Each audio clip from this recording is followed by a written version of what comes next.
Let it be clear today. At no time did I do anything to my daughters. At no time let God kill me, the God who created them. At no time.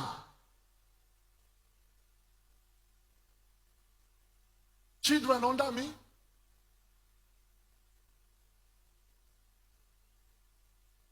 If anything of such has happened with that vengeful woman, I would have been thrown to jail. It was never raised. This Chidera come. This is the pain I've been through. It has not been easy. I became suicidal. I thought of committing suicide. My mother, my maternal uncle, a man called Benjamin Okafor. Because my father's side and my mother's side, they bear the same surname. My mother is from a different village, my father is from a different village. As at that time, that man was about 70 or 75. There was a place their country people, the Cameroonian, there was a place their country people were having like their, how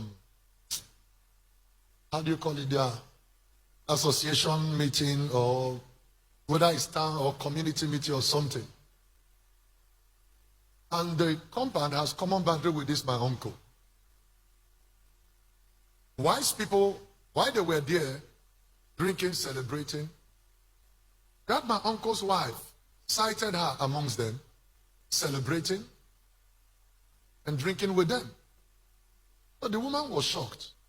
He ran inside and said, "Come and see, is this not your sister's son's wife?" The old man came out and saw her and said, "What?" That old man urinated in his body. He said, "How can somebody whose husband is in death row not knowing whether I will come back?" That he related to my mother. To cut the long story short, a very long story.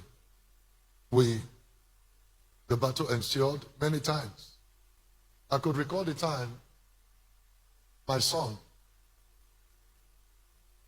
when she was pregnant of my son Bobo, 7 months in the womb, there was an argument.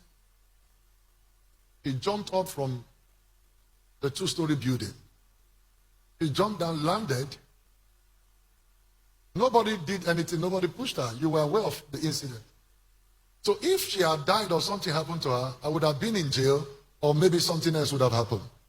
Let me not go into all of that anymore. So finally, as I got back from the kidnappers then, after 58 days, she will go and come back late. So one of the occasions, I asked the gate man not to open the door. This was around 12 midnight. The Kinihipo is not here, but the wife is here. He's abroad. He knows about the incident, and I'm sure the wife knows about it. He started knocking. We just moved to that estate newly. He started hitting the gate as if there was no tomorrow. And we just came to that neighborhood. So I told the gate, I was already pissed. So I said, whatever will come out from this, let it come out. So I told the gate man, open the door. As soon as the door was, I took her phone. And that was the beginning of the end. As soon as I took the phone, what I pleaded with her, let us go peacefully our separate way, because everything that will kill a marriage has already happened, so that we don't end up killing one another. That was the day she went that night. She was ready to die because of that phone, the phone I took from her, I collected from her. She did everything, but I refused to release the phone. So she went and packed everything.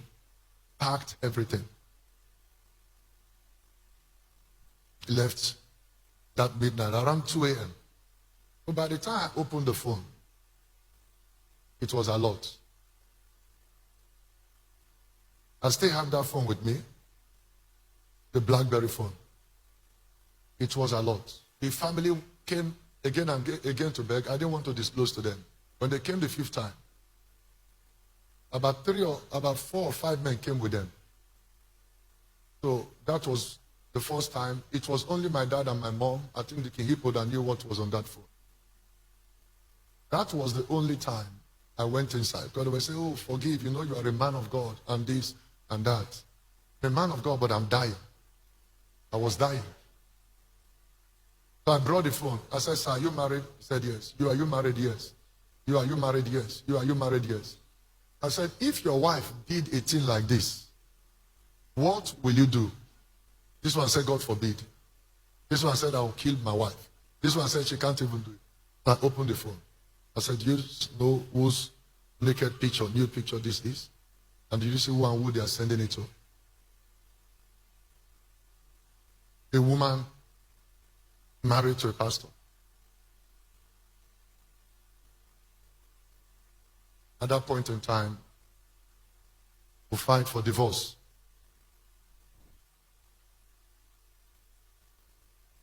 It was that bad. Chidera here was 2 years old. Bobo was 4 years and few months. The thing was that bad that the court granted me custody of those children at that tender age. And the court only gave her access. From the age of 2, Bobo is 17 plus. By March, he will be 18 now. Chidera is 15 plus now. So that was the time this divorce happened. And I called them up. And I did promise them. Apart from my encounter that I already have, the belief I have for women, I promised them that I was never going to marry until they are grown up. For 13 years, I kept that.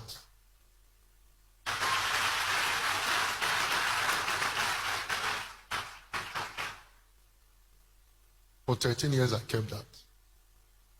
And within that 13 years, it was not easy. We made a lot of mistakes. So the certificate of the divorce is there. Let me state very quickly. From that moment she vowed, I would destroy you. I would destroy the church. She says this openly.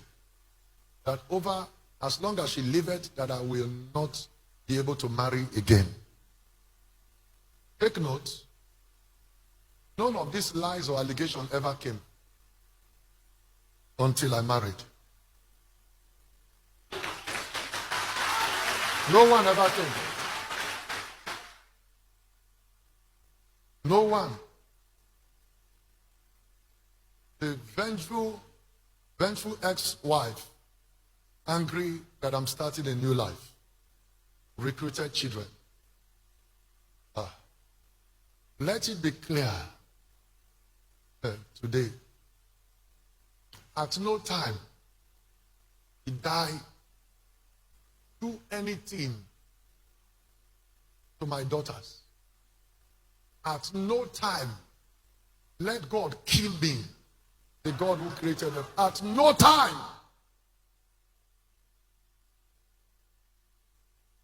Children under me.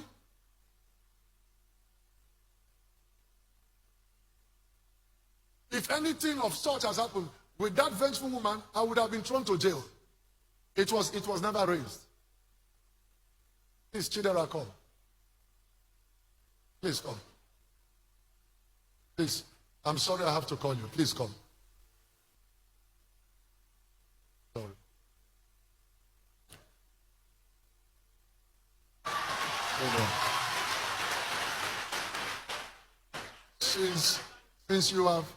Since you know me as your father, I gave birth to you. Have I ever taught you in any way indecent? Huh? No. Has it ever happened in any way? No. If you lie, God will judge you, and God will punish you. Has it ever happened? No. In any way? No. It has never happened. No. Never. He's an occult man. He's a beast. a well-coordinated attack. I'm sorry I'm speaking for the first time. This is the pain I've been through. It has not been easy. I became suicidal. I thought of committing suicide.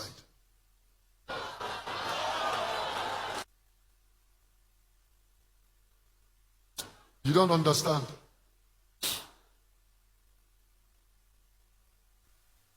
Please, don't judge anyone.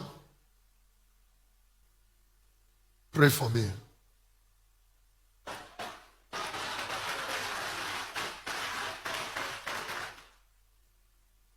I'm not perfect. I've made a lot of mistakes. Pray for me. You can judge me, but forgive me. Pray for me.